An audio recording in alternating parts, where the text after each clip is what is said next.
السلام علیکم ورحمۃ اللہ وبرکاتہ۔ امید کرتے ہیں کہ تمام سامعین و ناظرین خیر و عافیت سے ہوں گے۔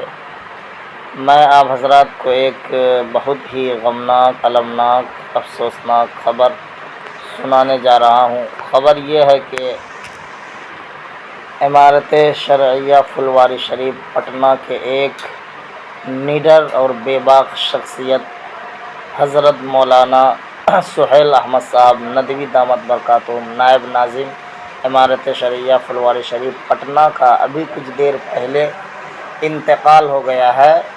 دوران سفر، یعنی ابھی اڑیسہ کے سفر پر تھے حضرت۔ UCC یکساں سول کوڈ ابھیان کے سلسلے میں اڑیسہ کے سفر پر تھے حضرت کا اچانک سجدے کی حالت میں انتقال ہو گیا ہے۔